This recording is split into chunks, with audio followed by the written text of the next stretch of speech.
popping off, boys. Your fate will be decided by Luxius. Who is that? Check it out in the notes, Buster. Oh, him and his goddamn notes. Yeah, I mean, I made him so you guys, like, if you have downtime, like, when we're playing, like, for example, Eli. He's not in, like, a scene right now. He can just fucking go through and read whatever he wants. You know what? Indubitably. I appreciate it, Ryan. I mean, it's not a lot of detail yet because you haven't really met the characters or, like, got much information about them, but it's, like, surface level stuff. Say that again, Richard? Their fate will be decided by who? By Luxius. If you want to look up Luxius, go to actor directory and go to main NPCs. I have Noxius, Axius, the Collector, the Masked Man, and Trixius. Let me fix that for you. Pixies. Alright. There we go. All right, there it is. There he is. I forgot how Celsius is supposed to sound like. It's been so long. Just gonna try and go for a generic British accent. I'm Celsius. I'm the P man, and I am to steal the Baba da Bully. Pop off. I kind of feel bad that like Jesus and like Eli aren't getting enough time, like play time. I feel like Eli's fine because he just make up some shit for him to go run off and pee on a goddamn lamppost. Like I don't want it to be this way forever. It's just getting through this like an initial story part. Right. Yeah. Because I mean, it is pretty much reliant on you and Krell because of the association with the Collector. But basically, I mean, you know, if it comes down to the point where it's like, I don't think I'm ready to kill the Collector, I can always be like, well, I'm gonna go fuck off. And obviously, a part of my cover is when, like, you know, he knows I'm trying to kill him. Mm-hmm. So, you know, I'm at least compromised in that way. So it's like, well, fuck me to at least get out of town. Yeah. Well, you do know that he spotted for you. He did. Covered for you. That doesn't necessarily comfort me. Yeah. Knowing that I know how scummy he is. Mm-hmm. I'm really liking all the characters so far. Oh yeah, I think the characters are... What if I just, like, shouted out, people of the court, this man is magic, and just point at the Collector. Oh, you point at the Collector? Yeah. Just outright. Well, I wouldn't know how to...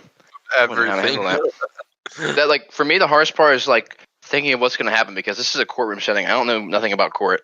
So I kind of wrote myself into a bad spot. Well, I mean...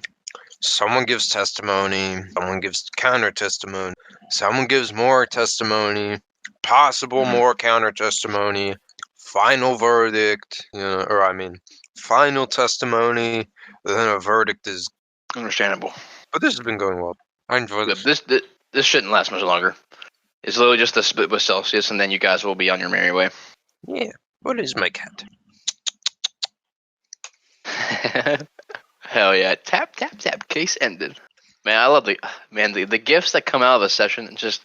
It tells a story. Cool. The trial is over and the sentence is death. Hell yeah. Dude, you're booyah. Yeah. Very Booyah. hell-bent on this booyah. Dude, I just love that. I forgot about it. I remembered seeing something about it from a RuneSmith video. But I fucking love it. Booyah means magic in goblin tongue. Should ye happen upon a goblin chanting booyah, booyah, booyah, be warned, there might be a powerful sorcerer lurking in the midst. That's probably where that originated, right? Like in our society. It's probably where it originated, right? Probably. Booyah, booyah, booyah. To express joy. Use over time, it sort of had a bump in the 1870s, but it is in 2019 it is like 50 times that. Yeah. So Eli, as a kobold, your teeth are like shark teeth. They just keep replacing as they wear out. Really? Yeah, and like this is a little bit on the I'm looking at the kobold race thing. Mm-hmm. And it says many wear their own teeth as jewelry. With more teeth indicating an older, wiser kobold, which is like, actually really cool because the average age of a kobold is probably like 8 or 9, but it's just because like they're so they're so like not necessarily in this world. I don't know how they are in this world, but they're so fairly willing to like fall awful. on the sword for a greater for their tribe. They're all like, I'm not important. The tribe is important. I have to survive, or I have to do this for the tribe. And everyone's willing. Yeah, the event. Also, kobolds are cannibals. Are they really? Yeah, I'm looking at it right now. I haven't read the whole thing, but it says food and cannibalism. Wow. Which it It's doesn't. like, probably only if it's like, well, if the odds are the tribe dies or a few of us die, then. Well, Kib is 9, so that means that all kobolds were born 9 years ago, or like started. Yeah. Just a young thing, and I'm over here, old as dirt. It's because they believe it's foolish to waste good meat. It's not like they're going out and killing their own kind just to eat. It's like after a battle, if they find some of them dead, they're like, okay, let's cook them up and eat them. That's fair. Very resourceful. Yeah. What's it called? Lizard folk are like that, but to the nth degree. They're like, anything that I can eat, I'm not going to waste it. I will eat it. That's why I played fucking Black Axe and are you going to eat that? So would Dagmar eat everything? Dagmar is not a kobold. Oh.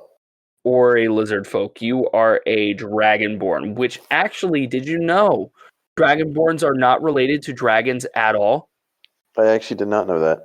They're actually from a different plane. What? Yeah. After the dragons rose to power in Faerun, what's it called? They were taken, I think it was Tiamat, captured a culture of them and dropped them onto Faerun. And then they were like, here's your slaves, my children. And then Baphomet was like, oh shit, she's got slaves. I gotta get my metallic dragons warriors. That's very simplified, but yeah. So they went to different planes and grabbed them and brought them to Faerun, which is like the main plane of existence in D&D. That's pretty cool. Yeah, but they have no relationship at all to dragons. Would Dagmar know that? I mean, what's Dagmar's intelligence? It's 12. 12? He might. I don't know. It's what's his history? I mean, it's like one of those things that's just like random old history. Yeah. It's like ancient history among Faerun. Like a handful of people are like, yeah, no, this is definitely true, but like for the most part, no one really knows it. And the reason they know Draconic is because they had such a close relationship with dragons. It's not because they learned it naturally, But half dragons, on the other hand, they are just straight up half dragons. What would you say is your favorite race? My favorite race? Oh man, like the play or just not even really the play, but just in general, Oh man, that's actually tough. I really like the concept of Asemirs, and then I also like Tieflings because you can do a lot of cool things with them. But I mean, it's hard for me to pick. I think humans are still my go-to, just because humans are so versatile. I know I don't really play too many of them, but I honestly really like elves and half. Yeah, seriously, they're a good race. They're just my favorite, and I don't know. I like elves and fantasy shit. Yeah, I would agree. Lord of the Rings. They make good wise characters. Yeah, Lord of the Rings. They're fucking cool and badass. Yeah. Warhammer, they're fucking the goddamn best race to play on Total War. Yeah, I've heard you guys talking about that before. Oh, they're a mean faction, and they're just good. In late game, they suck to fight because they just throw so much bullshit at you. Phoenixes, dragons, Baba Booies. Funny enough, Zane actually loves elves in 40k. Really? Yeah. Never saw Zane as an elf guy. That's who he plays on the tabletop. He plays the Eldar space elf. Little elf man, little elfy boy. I don't know why he just fell in love with them all of a sudden. I'm gonna play them. It's Pop off, Zane. Because he didn't want to do Space Marines, because everyone and their mother does them. He didn't want to do Imperial Guard, because everyone and their mother does them. He didn't want to do Chaos, because Chaos are fucking assholes, want to be bad guys. He didn't do Tau, because I was doing Tau. And he doesn't like that they're quote-unquote communist. And he's just Communist detected. Fuck it, I'm gonna play the Space Elves. Really, it's just like, oh, I remember what it was. There was a certain unit he really loved the look called Wraith Knights and shit. Because that's what I told him. I was like, all right, don't bother with all this lore horse shit. It's not worth reading a bunch of shit and finding out which lore, which faction you like. Find the faction you think looks cool. Seems to work pretty well, yeah. Because that's what I did. Because I love, mech shit. And that's what the Tau are. They just use a bunch of mechs and like Gundam suits. Autobot noises. Yeah. So I was like, I'm gonna play them. And then I learned the lore later and was like, you know what? I'll deal with it. Oh, that's right. I remember you telling me about them. Yeah, they're fucking awesome. And they're actually a new addition to the game. Actually gonna be, because everyone else got nerfed except for them. Those silly gooses. Yeah, here's the thing. So that's the unit that Zane fell in love. What? That's the elf? It's hard to explain. So it's called a Wraith Lord, and what it is, it's like a kind of like its own robot or whatever.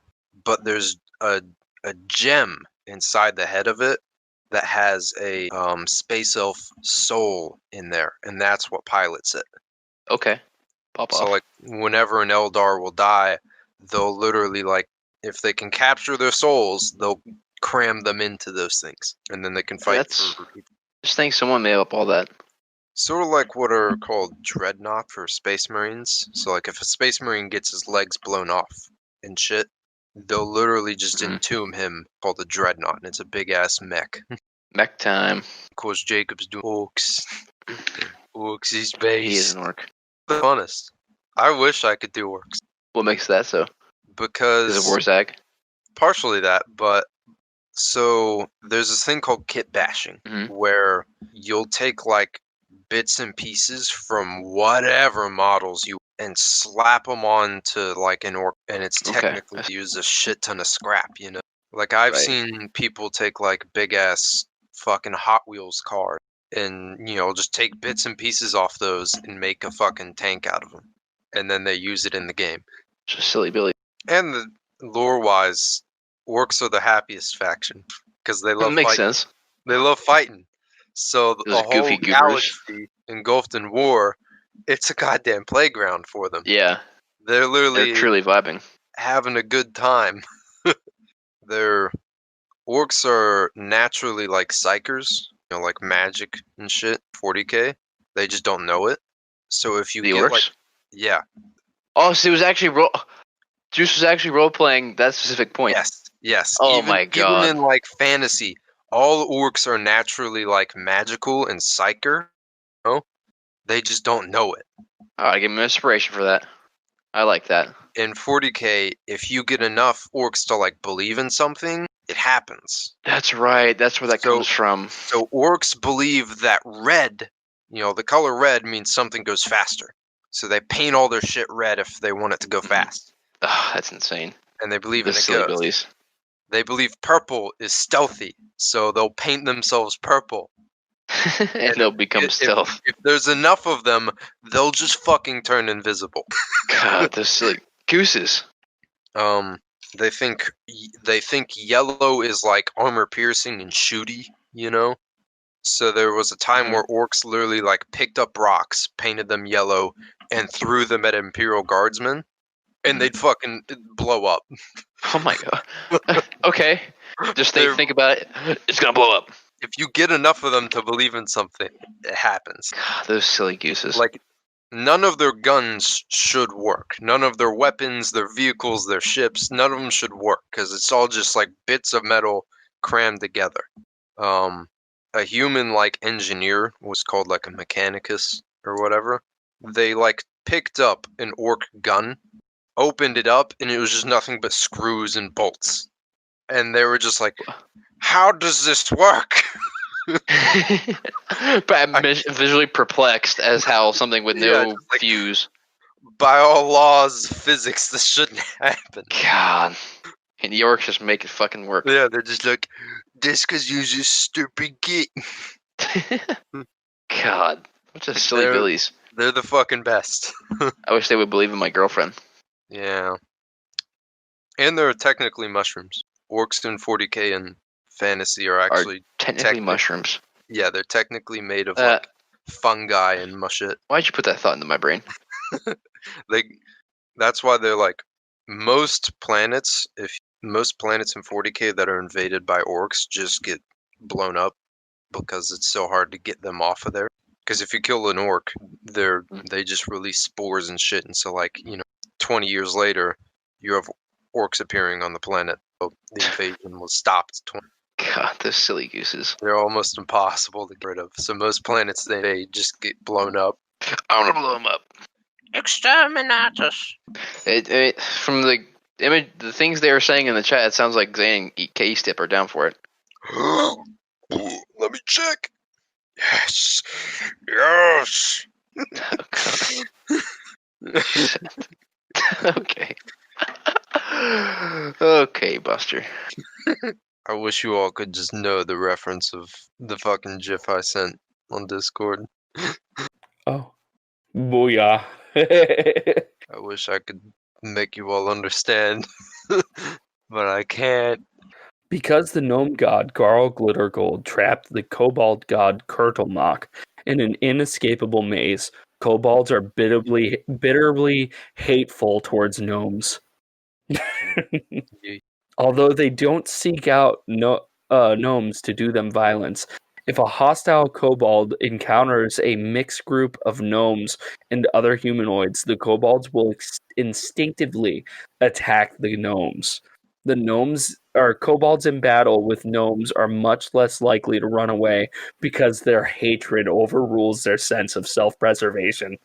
Yeah, dude, fuck gnomes. I hate gnomes. I don't know if that lore necessarily applies to this world or. I don't know if it does. I'm just reading things. A kobold's cautious nature doesn't mean it can't get angry. The blood of dragons flows in its veins, and it's like a raging drake. A kobold that is pushed too far or has its back against a wall can become a miniature storm of fangs and claws as it desperately tries to defend itself. Likewise, kinship to their own tribe can prompt kobolds to battle another kobold tribe for resources or territory. Such conflicts aren't common because two tribes will always prefer to expand in different directions if they come into contact, but they do happen.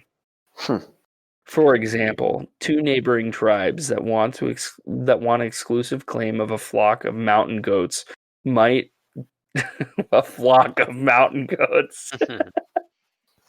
might skirmish with each other every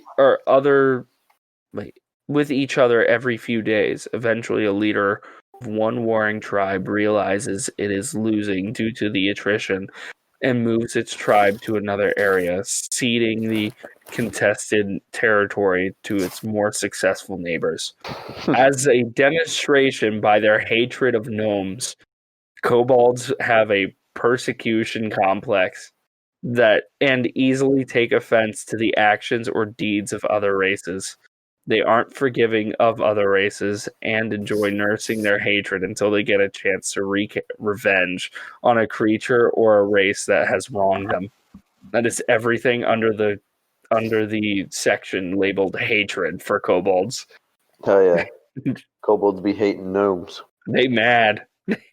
Would I have gotten any information regarding Damavand Peak as I passed it via ship? No. Okay. No legends from sailors or. You would have heard. Sailors don't really go to that area unless they are breaking the law. You just see the kind of like the ghostly. It's like a haunting image to see it from the middle of the ocean as you were coming through. You just see the tall black mountain looming over the horizon, and you feel like it's a place you shouldn't be, or that shouldn't exist, really. So I got warped, guy. Working boy. Oh, this is cool. So kobolds, this is a little thing about kobold nature in Faerun, not necessarily Ryan's world. So they believe that whenever a kobold dies, they're immediately reincarnated as long as they lived a life of service to their tribe. So Kurtlemock sends each of them back to life as the next laid egg in their hatchery. Oh, that's cool. If a particularly important or respected member of the tribe dies, the hatchery is closed pretty much until the next egg is laid. In that moment the next egg is laid, they immediately separate it from the rest and carefully protect it. And then nurture that one and make sure it fills a position of importance. Says in my my backstory that I was the pack tactician in my tribe. I wonder what that would mean in terms of being reincarnated. You could have been the pack tactician before. If you were reincarnated. It says kobolds believe that. Well, Doesn't I mean, necessarily I mean never existed beforehand. What I'm saying is, if I was to die now, I wonder what They're I'd also be separate from your reincarnated. pack, so they wouldn't know that you're dying. They wouldn't know when you die, yeah. Yeah. I mean, technically, if it is true in this world, then you would, whenever you die, you'd just be reincarnated in that hatchery. But nobody would know who you are. That's actually an nobody interesting. would know who you are, but you That's wouldn't an remember it interesting- either. That's almost an interesting backstory idea. It's like, I am a kobold that was a great kobold chief, but when I died alone, so nobody knew who I was. So I came back as another kobold, but they didn't think I was important. Well, I wouldn't even remember if I was important or not, right? Yeah, because reincarnation doesn't necessarily mean that you have your memories, you know? It would be interesting, though. If you were like a kobold that had been reincarnated and like groomed to take on a certain role, that could be a backstory. And your character may also be like, I don't care if I die, my fucking tribe will know that I died, and then I will be reincarnated, and I'll be back here in 6 years. I might not remember any of you, but I'll be back in 6 years. Yeah, I mean, that would make life a lot less, or dying, I should say, a lot less scary. Yeah, at least for the individual. Everyone else might be like, the motherfucker actually believed that shit. Colonel Mock's still stuck in that maze. You're a douchebag. Douchebag. Okay, that song stuck in my head. Dude, I love this. I'm looking at the shit between goblins and kobolds, and like, kobolds have twice as much lore than goblins do. I never really expected that, at least in the race category. And because goblins are like common throughout all sorts of fantasy, whereas like kobolds are pretty D&D specific, right? No, I mean, kobolds are, I think, PP specific. I think they're originally like a English folklore creature, but I think once I get done with this, these after session notes, I think some Death Stranding is in order. Ayo, hell yeah. Death Stranding. I wish I could finish that game. Oh, you were playing it? I got, I think, like a quarter of the way through it. I don't know. But dude, that game's fun. The only thing is it's fucking weird. Oh, absolutely. Yeah. Yeah, a lot of things happen in this session that I just realized. That's crazy. Oh, hell yeah. I cannot wait for Tasha's Cauldron of Everything to come out. Yeah. That shit, like, they're adding like a whole different character creation system almost. It's really complicated to explain, but I'm assuming D&D Beyond would obviously streamline it. But it lets you kind of make your characters a little bit more what you want them to be. At least like starting out, you know. I don't know how well it would work with point buy. I think it would still work well with point buy. But yeah. It's like you pick, I think you're given more options for like stats and stuff, like where you want to place your stats and shit with each race. And I'm also just excited for the sheer number of subclasses they're adding. Oh, but booey. Yeah. They are adding 30 subclasses. 22 of them will be brand new. Jeez, Pete. Do you know which classes are getting them? Let's see. I don't know exactly. They've been slow dripping information on some of them, so we don't have all of them, obviously. It comes out November 17th. Ooh. So soon. Shabby. There's a lot of unearthed arcana. One thing that they were talking about that I'm kind of excited for is they are adding a new pact pact boon. They're adding a new pact boon for warlocks. Ooh. And it's Pact of the Talisman. And basically you have your talisman and it gets upgraded through some invocations you can pick. They're also adding a bunch of invocations, I think. But with these invocations that you pick, you can pick one specifically for the talisman, and as long as you're wearing the talisman, you get the effects. But you can take off the talisman and hand it to your friend, and then they get the effects too. Yeah. Buff. So, like, I think it would make a Celestial Warlock really cool. Finally. Like, Celestial Warlocks are already cool. It's just, they're kind of weird. Feels like there's not enough support for them in the class, if you know what I mean. Yeah. Because they're like the healer lock. That was what, my character is supposed to be that. I think it was Lucifer. They have promised that each of the classes will get at least one new subclass. I think that's as far as we know. I mean, obviously, they're going to get some classes are going to get more than others. A lot of the final subclasses are things that are in Unearthed Arcana. They're going to be finalized with different names. The Psionic Soul and Psionic Mind Sorcerer subclass will be established as the Aberrant Mind Sorcerer. That's one thing they've said. Sorcerer definitely needs some new subclasses. Okay, so this is everything that they've announced. Artificer will have Alchemist, Armor, Artillerist, Battlesmith. They might already have all that. Barbarian will have Path of the Beast and Path of Wild Magic. Bard will have College of Creation and College of Eloquence. Cleric will have Order Domain, Peace Domain, Twilight Domain. Druid will have Circle of Spores, Circle of Stars, and Circle of Wildfire. Fighter will have Psi Warrior, like PSI Warrior. Rune Knight. And Monk will have Way of Mercy, Way of Astral Self. Paladin will have Oath of Glory and Oath of Watchers. Ranger will have Fey Wanderer and Swarm Keeper. Rogue will have Phantom and Soul Knife. Ooh. Sorcerer will have the Aberrant Mind and Clockwork Soul.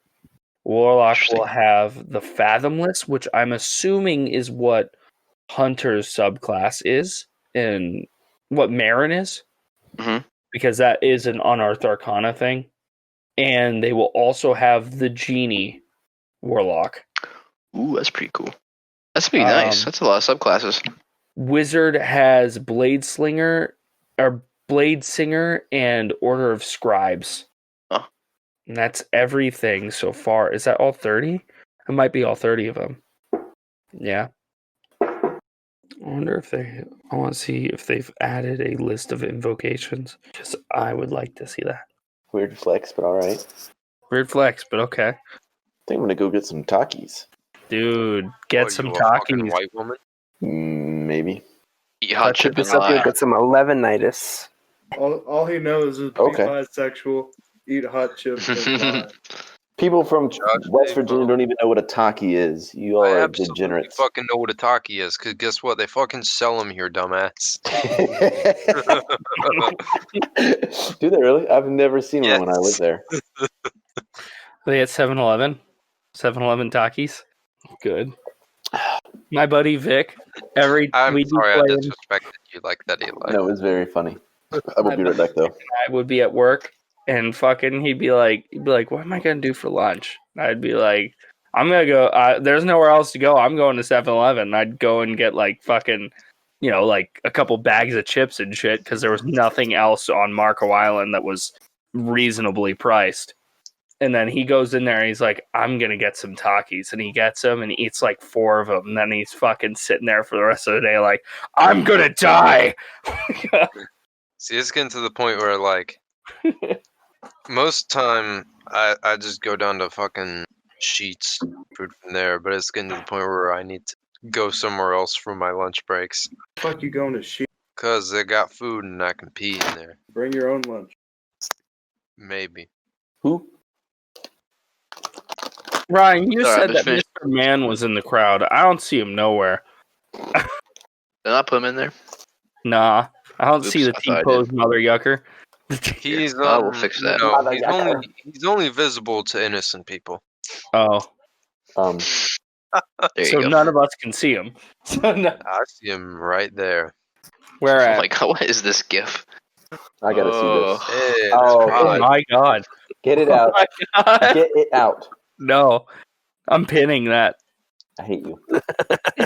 Oh yeah. Pin it. Oh yeah. Oh yeah, yeah, yeah. Oh yeah, yeah, yeah, yeah. I think that might be one of our only pins. Tell me all the Now times we got a few. You told me all the times I've sent a rat in this chat, not one of them is No sir. the absolute state of this fucking Discord channel. Where's that, like, do you get that gif of the rat shaking in the hand? Like, do you get that from the fucking gifs in Discord, or do you have to look that up? Oh, I look that bad boy. All right. I own that rat. Shaking the rat. We should exterminate. No. Rats are Here you what we go. call epic. There's That something rat upsetting. underwater? Yes. He's in rapture. This fucking gif I found is awesome. That deserves a Pograt. Yeah. Put a Pograt in there. Hey, Kits. Mhm. How did you get ownership of the Pograt emote? I made it. No, you didn't. Yeah, I did. No, you didn't. You don't know what I'm capable of.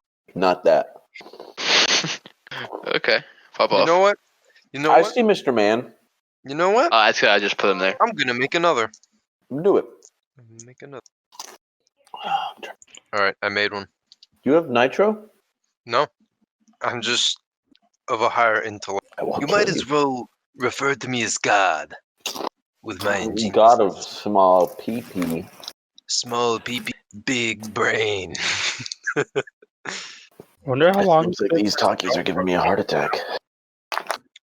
been a while. What? Since you've had a heart attack? Yeah. Nah, since the JonTron video came out. It's Indeed. been 3 months. Isn't that like par for the course for JonTron? Yeah. Well, yeah, for the most part. I like JonTron. I love him. He just doesn't upload enough.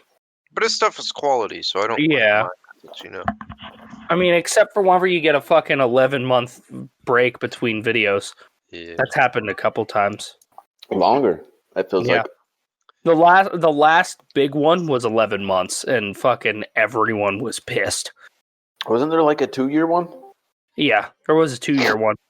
But the thing is like, that was because he was working on the Starcade series. And, like, as soon as that was done, he released, like, 4 videos, like, a week apart from each other. And then it was, like, 3 months with nothing. And then the rest of them came out a week apart from each other. I'm not memorizing the multiplication table because I've got a calculator. Agenda! And my ass is fat. Agenda. Oh, dude, what was this? Oh my god, what the fuck's going on here? Okay, there we go. My foundry's working again. Why is there a JonTron video playing through it? It's a JonTron fireworks song. Turn it off. That Eli, kid. remember no. whenever I was making a music video for Firework? Oh my god, the game's I busted. do not. You don't remember that? Did you? No, you hadn't graduated yet. You know what's crazy? I've met every single person in this Discord. Indeed. So all of you idiots know what I look like. Wait, who are you? JonTron. He's not JonTron? I thought Eli was John. My Hell brother yeah. tells me I look like JonTron, and I'm like, dude, no. Not at all. Not I at know. all. Like, I look nothing like him. We have different Eli's like a hairstyles. goddamn skeleton compared to JonTron. Yeah. I do talk a lot like JonTron, though. My Foundry's fucked. I'm glad that Foundry's like working well for you all. Oh yeah, I like it a lot. I feel like I can do like more interactive things with it, which is not like when you actually get to the tavern, you will actually be able to interact with doors and shit, which would be pretty cool. Right. I went ahead and made that functionality. You know, it's only the second session in, but I'm starting to understand the complexities of just like how dynamic this game can be. Mm-hmm. You know, being a player, it's different because you are not really controlling all of it, but the variables you won't have to worry about are what are you know. yeah. The variables as a DM are what could possibly happen in general. Yeah, that's the hard part. Like when Kib Which is or when Eli was awesome. trying to like see what he was trying to do, I was like, well, damn, I have to like think of like are there any guards around? What can he look at in the building to like do things? That's why, like, just the innate ability to just make shit up on the fly. You know, simple shit. It Yep. doesn't have to be crazy. You know. Yeah, But I wasn't trying to cuck him. Like I wanted Mm-hmm. to have something, but he didn't roll high enough. Yeah. The thing I would do with that is give him more chances. Let him try, you know, at least like 2 or 3 more times. Okay, offer him more chances. Though, you know, make the DC harder though. Each Yeah. time, you know, every time you fail, it gets harder. Well, when he rolled his second perception, I was like, shit, he got a natural 20 on the first one. I should have just used that instead of asking him for a new roll because that would have been good enough. That was my mistake there. But yeah, I'll keep that in mind to make new. Every now and then, you know, like go back to if you have a player that's not. If you have a player that's like not included in a section or a part of something, every now and then just like go back to them, ask them what would you like to do, yada yada yada. Okay. If you know they failed at something before, maybe let them try it again until it's to the point where like it's impossible. You know. Okay. Well, you know, I'll just do that because now that they did, now that your all's part is kind of done, it's this, and so I'll switch over to Kib and see what he does, and then we'll go back to the Celsius part just to make it a lot better. I just feel so much better writing this out than I do trying to come up on the fly. Can't wait to start my campaign back up. Semester's over. I know, that's gonna be dope. I wish I could run fucking D&D campaign for Warhammer Fantasy. Do you say run a D&D campaign for Warhammer? Yeah. Yeah. Well, I fucking love universe and shit, but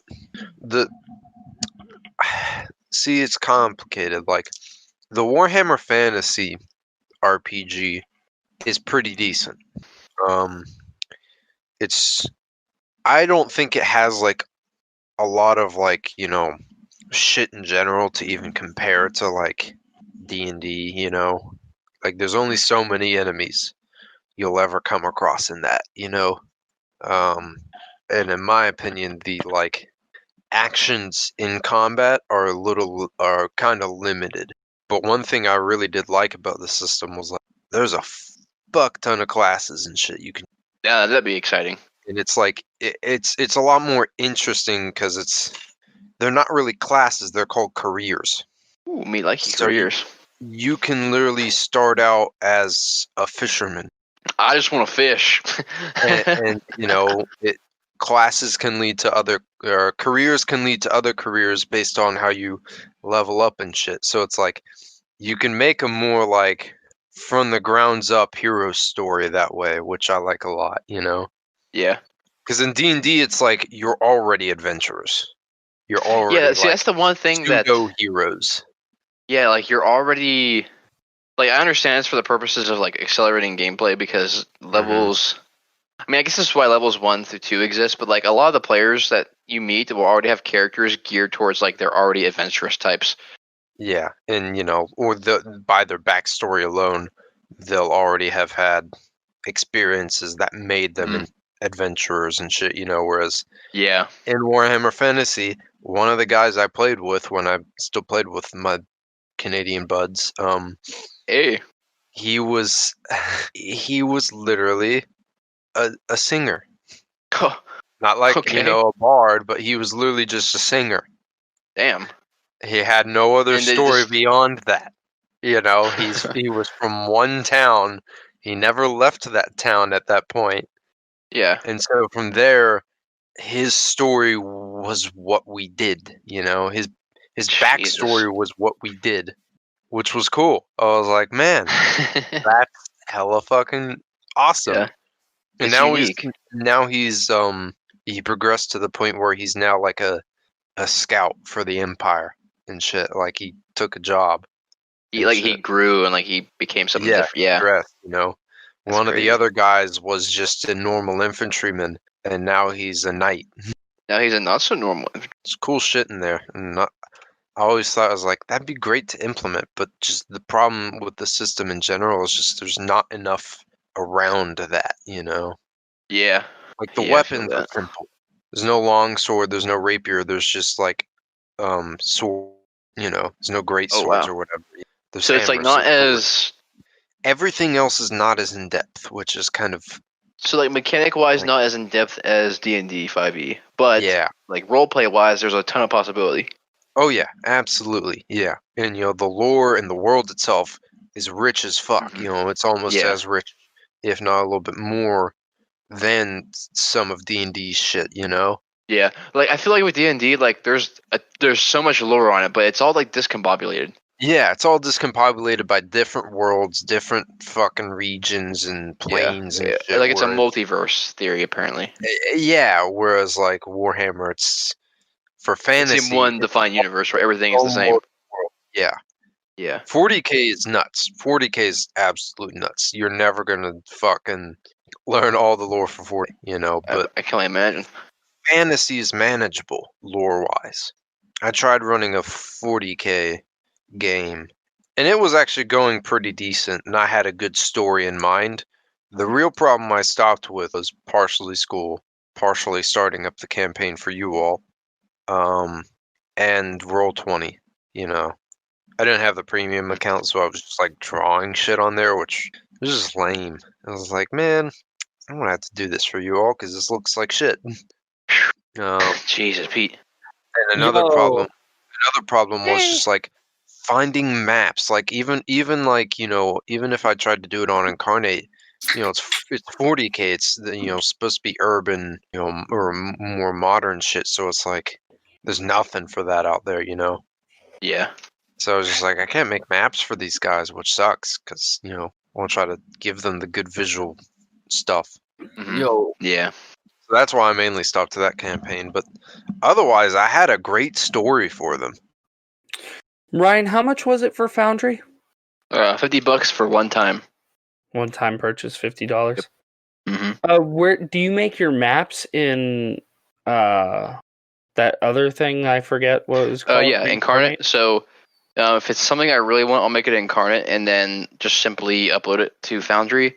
Yeah, Foundry also has upload. Yeah, Foundry also has plenty of options where you can find maps that are already like in modules that you can use, and then of course there's Patreons you can find where people who make maps you can subscribe to those if you want, or you can go on Incarnate and look at different maps people make.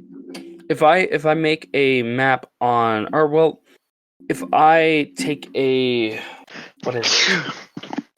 So I know. So there's a plugin between D&D Beyond and Foundry. Mm-hmm. How does that work with, say, Curse of Strahd? Would I be able to upload the maps from Curse of Strahd right into there? Yes. So if you subscribe to a higher tier of the VTT module, so like the person who has that extension, Mm-hmm. they have a Patreon. If you support the Patreon, you can get access to use that feature where you can actually pool maps and monsters from the actual books. So if you have the book of Curse of Strahd, then you can import that entire book into Foundry, and it'll set up everything for you, like the notes, the maps, the creatures. It'll all be ready. That's how it's supposed to work in theory. Okay. I'm sure. I don't know if you know this, but Is it a reoccurring payment for their fucking Patreon? Probably. I'm assuming so. Most are. I'm following a Patreon, and it's like $2 every time they make a map. They make a map like once every week. Oh, they do? That's cool. Yeah. But they make it and import it, so they like make it so it's. No, they just make the map and you download the file. But they make it so like there's a different variety of maps you can get from. So there's like different variations of the same map. Like if you want gridless or grid, if you want with certain props in there or not. If you want a blank slate, if you want it at nighttime. Different weather elements. Like they make a ton of variety of maps with the same map, and then they also like throw in some tokens, so you can have like map tokens or like character / monster tokens, which is pretty cool. I got you. So I've collected a horde of tokens. So like when we start getting into other shit, there will be no shortage of creatures I can use for tokens. So they don't just use like a picture from. Or the tokens aren't just imported straight from D&D Beyond. Like they take a picture, like of the picture of the goblin in the player or in the monster manual. Yeah, that will be imported if you import it. So like you know how well, it's tricky. Like when you import like your own character sheet, it won't take the picture. I don't know why, but it'll take all your like your stats and stuff. But it's counted as your own source material. So Foundry, when you load it up, already has compendiums that have items and like classes and class features, and they're already like they're nice and neat. They have their own like little icons that are unique to them, and it's pretty cool. But you won't have like those icons. They'll be counted as new entities whenever you import them. So that's why I think if you watch some videos, it might clarify. But to my understanding, you'll have a decent amount of stuff that's already in Foundry, but not all of it will be there. Like, especially if you're doing homebrew stuff, which is kind of a pain in the ass. Yeah. But it's just how it is. I gotcha. I think I might have to go up to the Apple store sometime soon and have them take a look at my Apple Pen because it's not connecting anymore to my iPad. And I don't know why the fuck it might be. And the thing is, I cannot draw with my fingers. It pisses me off. Yeah. That would stink. Yeah, and the Apple Pen's expensive, so I don't want to buy a new one because they don't sell the old one anymore. And the new one, it's really nice, but Richard, Eli, how would you guys feel if I switched over to Foundry? I like it. I like Foundry a lot. Yeah. I think it's an overall better version of Roll20. I got you. I agree with you wholeheartedly. I think if you want to make that investment. I don't mind making the investment. It's just a matter of time to kind of like get everything transferred over. That's what I was thinking because like you took that like 2 weeks or whatever back when we first started to like really learn Roll20. Yeah. What's it called? I like it a lot more. I like that you could open doors. That's really cool because I hate fucking opening doors for you people. I also hate the idea of like how I have to draw. I'm sure that I'm sure that dynamic lighting is probably very similar in that and how he like set up his walls and shit. But I like the fact that there's an actual door button you can press. But yeah, and Roll20 is just simpler. That's what it comes down to. I think I might swap us over, but if I do, it's not going to be it's probably going to be after we do the whole Felsidin stuff. Do you think we're going to be able to do the battle in one session, or do you think we have to do the recon one session, the battle the next? I'm going to do the recon one session, and it will be up to y'all's pacing as to whether or not we do the battle the next session. Because it depends on what you guys want to do. If you guys wanted to go and get if you guys wanted to go and get a teleportation circle set up for Cal so he can bring his zombies there and shit without alerting the coalition, then that might take like a half session and a time skip because setting up a teleportation circle I think takes 10 consecutive days. So I'm not certain. That's fine. So we could do recon and set up the teleportation thing in one session then. Yeah. You have to be a wizard to set up a teleportation circle? I believe so. Which is have no wizards. hole. No, Cal. I mean, Cal's the only wizard we know, but I guess we'd have to take Cal into the Felsidon for 10 days. Cal. Sounds like a great way to die. Just chilling inside of Felsidon for 10 days. Well, it wouldn't be inside of Felsidon. It would be nearby. So that way it would take moving that many zombies would probably take like 2 days, 2 or 3 days. Where if he were to move to the ruins to the north, moving that many zombies would take like 2 hours. If you know what I mean. I still think a trebuchet would be cool. I mean, if you want to. The problem with building a trebuchet, like this is just purely like peer-to-peer, not DM to player. The problem with building a trebuchet is it will take some time, and it's like a beacon of, hey, I'm here. Come stop me. Set it up at the mine. Yeah. Let me look up. I'm looking up the spell teleportation circle. Okay.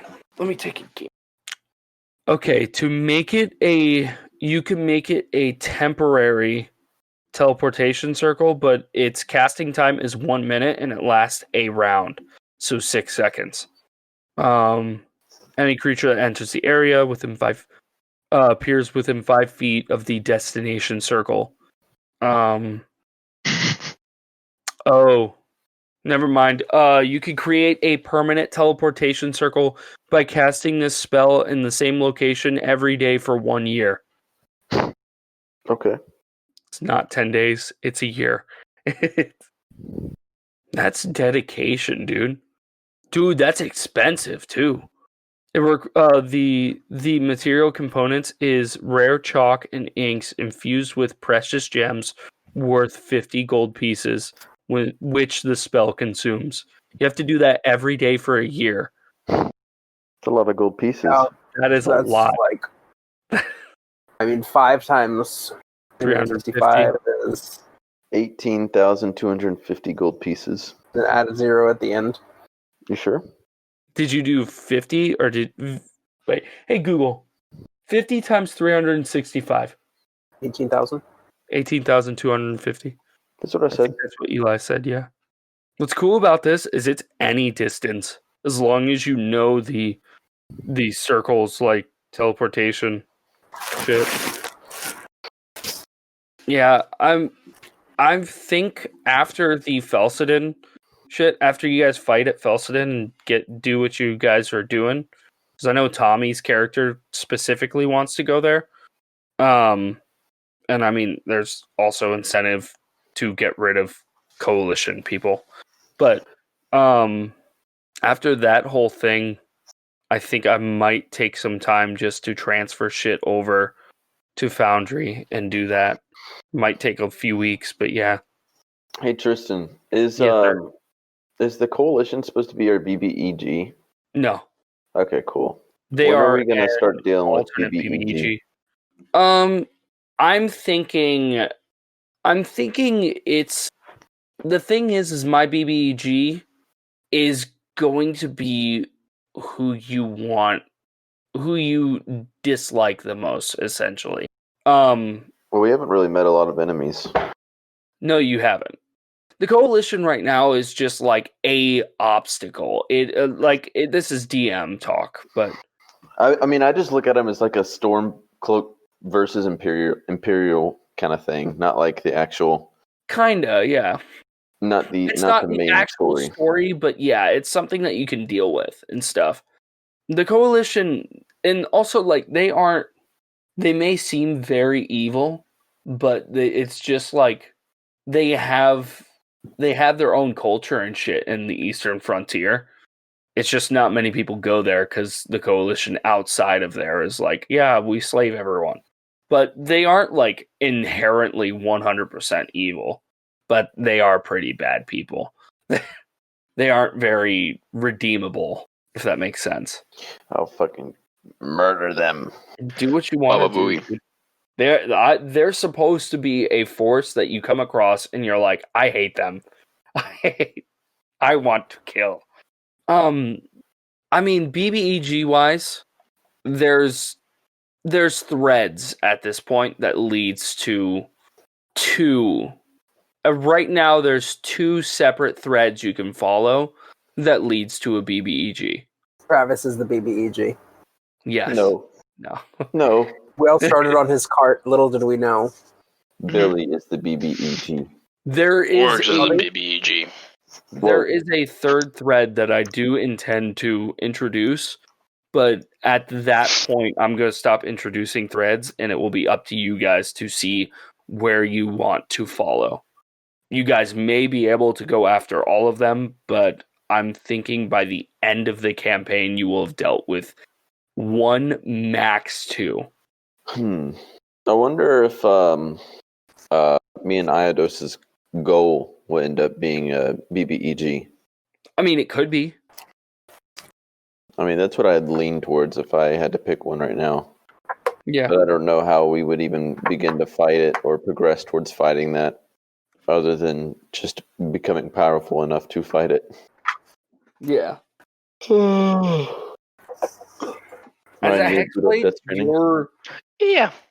a Hexblade, your patron is going to be a lot easier to deal with.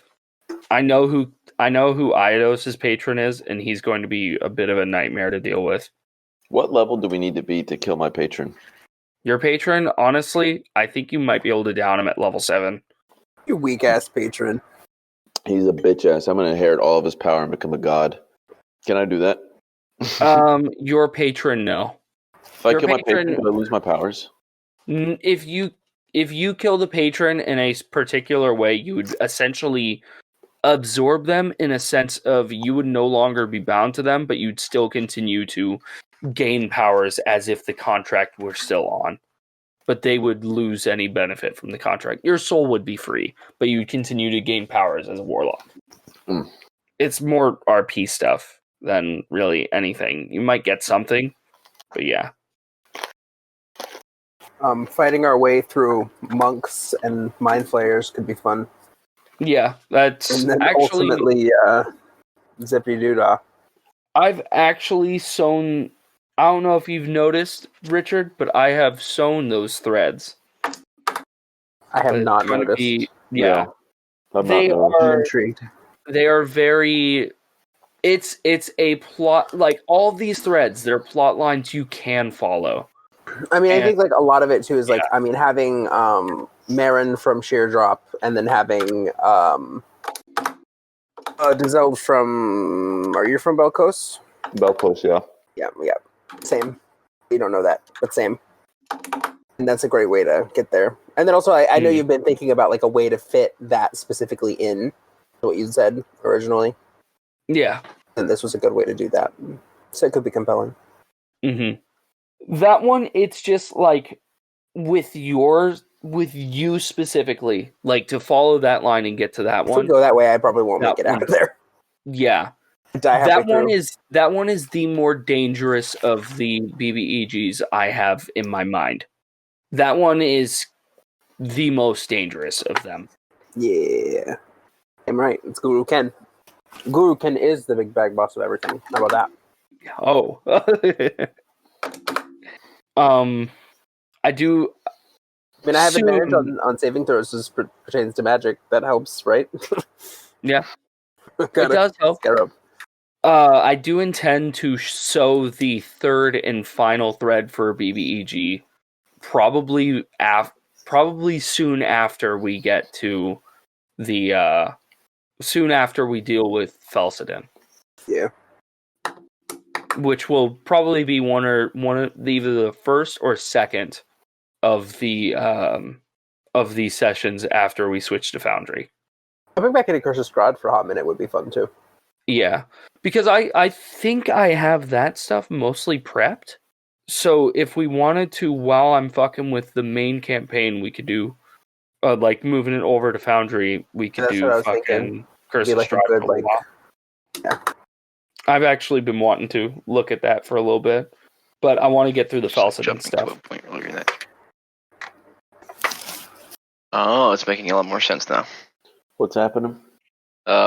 Anyway, the chiral network makes use of the beach to allow us to travel through time. See, sending a large amount of data takes a large amount of time, as you'd expect. But the thing about beaches is time doesn't pass the same way in them as it does out here. Might not even pass at all.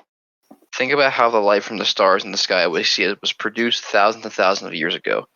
Routing data through the beach is like jumping to a point earlier in that journey, thereby cutting it shorter. Much shorter. Just imagine, massive amounts of data transfer almost instantaneously. That's what we're trying to achieve with the chiral network in a nutshell.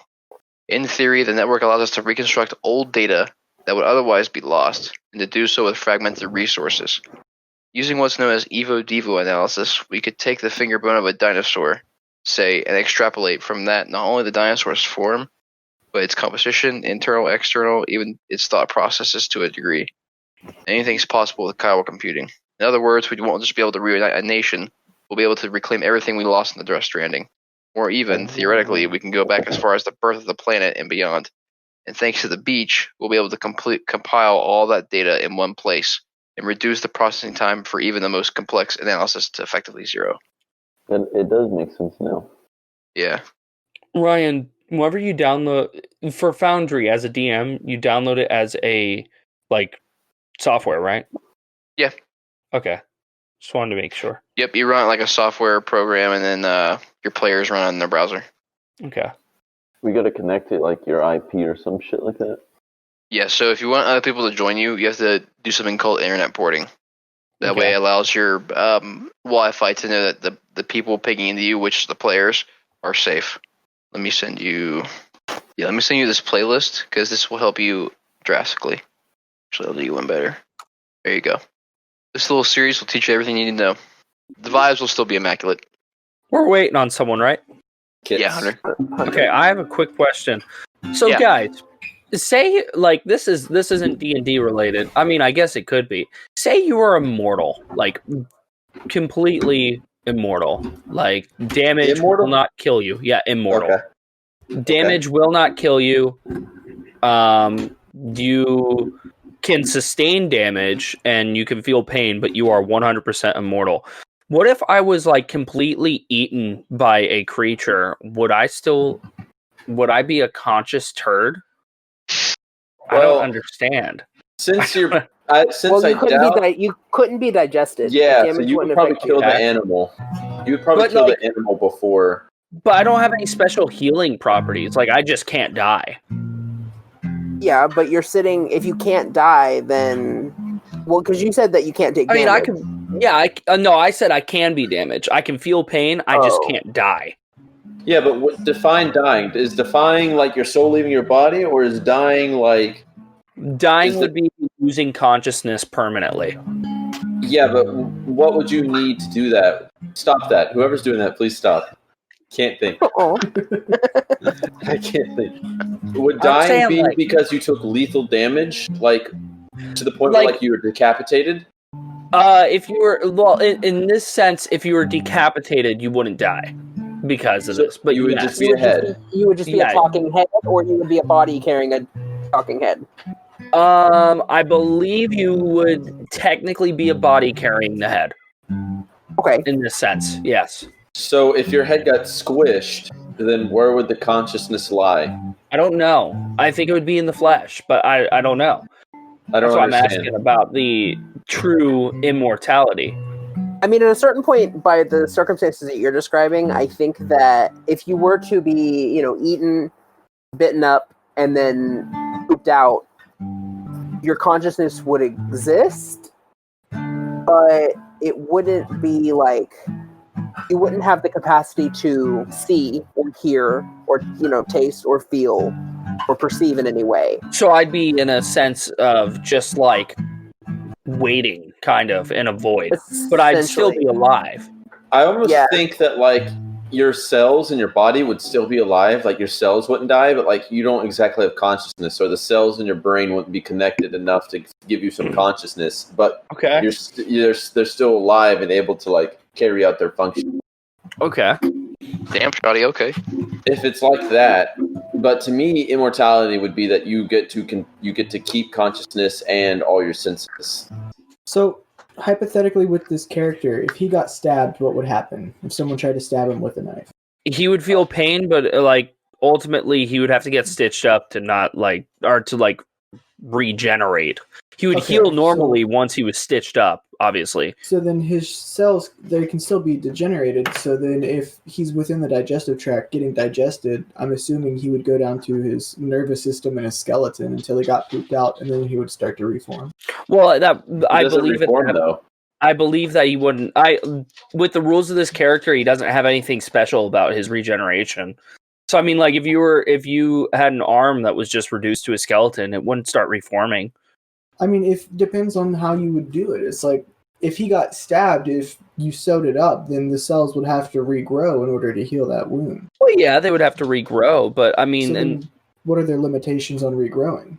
It would be normal, just as like a normal human. The only thing is, like, you could decapitate the person and you could put it back on their head. The thing is most people can't survive that kind of wound in the first place. But I imagine that in this scenario, if given enough time, it would be able to heal back because of the fact that he can survive that damage. Yeah, I mean, like, if I just take a knife and stab you in the head, you're immortal, but your body would die? Is that what you're saying? Well, if I got stabbed in the head, I mean, the only thing with that is people can get stabbed in the head, but they don't ever truly recover. So that individual, he could probably have his brain destroyed, but his brain would never really recover. I guess he would still be alive, though. Well, then if all the cells would be alive.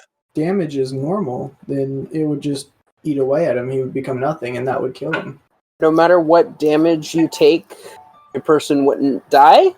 Yes. No matter what. Okay. So then, like, if... True immortality. But the rules don't work that way. Because if his cells would still become damaged if he got stabbed, or if he got his arm cut off and it wouldn't grow, in the digestive tract, it would dissolve every single one of his cells, all his tissues, down to a skeleton. And if he can't regrow those things without having, the ability to heal, they can't regrow themselves. They'd be gone in an instant. Like, there would be nothing left. Okay. You can speak in facts, though. It's easier to just write it off and say that he regens. Yeah, but I'm trying to, like, keep that out of here, because otherwise it's just a Deadpool. All right, I'm going to sleep. Have a good night. All right, peace out, Buster.